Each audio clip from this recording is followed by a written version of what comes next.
H D. Revanna ಅವರಿಗೆ ಸಂಕಷ್ಟದ ಮೇಲೆ ಸಂಕಷ್ಟ ಎದುರಾಗ್ತಾ ಇದೆ. ಕಿಡ್ನಾಪ್ ಕೇಸ್ನಲ್ಲಿ ಅವರ ಬಂಧನ ಆಗಿದೆ. ಸದ್ಯಕ್ಕೆ ಅವರಿಗೆ ರಿಲೀಫ್ ಸಿಗುವ ಹಂಗೆ ಕಾಣಿಸ್ತಾ ಇಲ್ಲ. ಎಚ್.ಡಿ. ರೇವಣ್ಣ ಅವರಿಗೆ ಸದ್ಯಕ್ಕೆ ಸಿಗೋದಿಲ್ಲ ಜಾಮೀನು. ನಾಳೆ ಭಾನುವಾರ ಕೋರ್ಟ್ ರಜೆ ಇರುತ್ತೆ. ಸೋಮವಾರ ಕೋರ್ಟ್ ಮುಂದೆ ಮತ್ತೆ ಜಾಮೀನಿನ ವಿಚಾರ ಮುನ್ನೆಲೆಗೆ ಬರುತ್ತೆ. ಪರಪ್ಪನ ಅಗ್ರಹಾರ ಜೈಲಿಗೆ ರೇವಣ್ಣ ಅವರನ್ನ ಶಿಫ್ಟ್ ಮಾಡುವಂತಹ ಸಾಧ್ಯತೆ ಇದೆ. ನಾಳೆ ರಜೆ ಇರುವ ಹಿನ್ನೆಲೆಯಲ್ಲಿ ಮತ್ತೆ ಜಾಮೀನಿಗೋಸ್ಕರ ರೇವಣ್ಣ ಪರ ವಕೀಲರು ಕೋರ್ಟ್ನ ಕದವನ್ನು ತಟ್ಟಲಿದ್ದಾರೆ. ಸೋಮವಾರ ರೆಗ್ಯುಲರ್ ಜಾಮೀನಿಗೆ ರೇವಣ್ಣ ಅರ್ಜಿಯನ್ನು ಸಲ್ಲಿಸಲಿದ್ದಾರೆ. ಅಲ್ಲಿ ಮತ್ತೊಮ್ಮೆ SITಯ ಪರ ವಕೀಲರು ಯಾವುದೇ ಕಾರಣಕ್ಕೂ ಜಾಮೀನನ್ನು ಕೊಡಬೇಡಿ ಅಂತೇಳಿ ವಾದವನ್ನು ಮಂಡಿಸ್ತಾರೆ. ಸೊ ಹಾಗಾಗಿ ಸದ್ಯಕ್ಕೆ ಎಚ್.ಡಿ. ರೇವಣ್ಣ ಅವರಿಗೆ ಸಂಕಷ್ಟ ಫಿಕ್ಸ್ ಅಂತ ಹೇಳಲಾಗ್ತಿದೆ. ಮತ್ತಷ್ಟು ಡೀಟೇಲ್ಸ್ ಅನ್ನು ಕೊಡ್ತಾರೆ ನಮ್ಮ ಪ್ರತಿನಿಧಿ ನಾಗೇಶ್, ನೇರ ಸಂಪರ್ಕದಲ್ಲಿ ಜಾಯಿನ್ ಆಗಿದ್ದಾರೆ.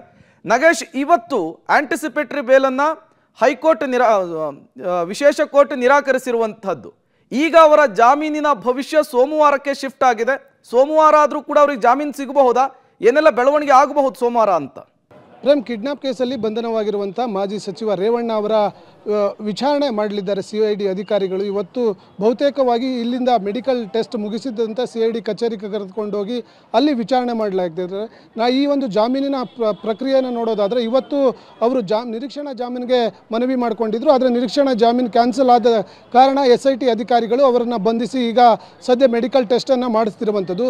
ಅವರ ಜಾಮೀನಿನ ಮುಂದಿನ ಪ್ರಕ್ರಿಯೆ ಸೋಮವಾರಕ್ಕೆ ಮುಂದೂಡಿರೋದ್ರಿಂದ ಅಲ್ಲಿ ಮತ್ತೆ ಪ್ರಶ್ನೆಯನ್ನು ಮಾಡಲಾಗುತ್ತೆ. ಜಾಮೀನಲ್ಲಿ ಸಿಗಬಹುದು ಅಥವಾ ಸಿಗದೇ ಕೂಡ ಇರಬಹುದು.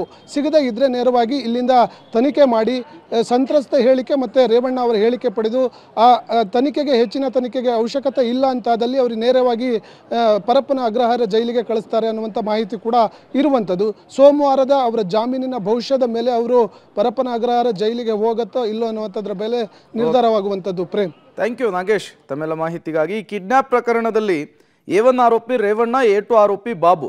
ಈ ಬಾಬು ರೇವಣ್ಣ ಅವರ ಸಂಬಂಧಿಕರೇ. ಈಗ ಇಬ್ಬರನ್ನೂ ಕೂಡ ಬಂಧಿಸಲಾಗಿದೆ. ಬಾಬು ಅವರಿಗೆ ನ್ಯಾಯಾಂಗ ಬಂಧನವನ್ನು ವಿಧಿಸಲಾಗಿದೆ. ಸೋಮವಾರ ಮತ್ತೊಮ್ಮೆ ಜಾಮೀನಿಗೋಸ್ಕರ ಎಚ್.ಡಿ. ರೇವಣ್ಣ ಅವರು ಅರ್ಜಿಯನ್ನು ಸಲ್ಲಿಸಲಿಕ್ಕೆ ಮುಂದಾಗ್ತಾ ಇದ್ದಾರೆ. ಏನಾಗುತ್ತೆ ಅನ್ನೋದನ್ನು ಕಾದು ನೋಡಬೇಕು.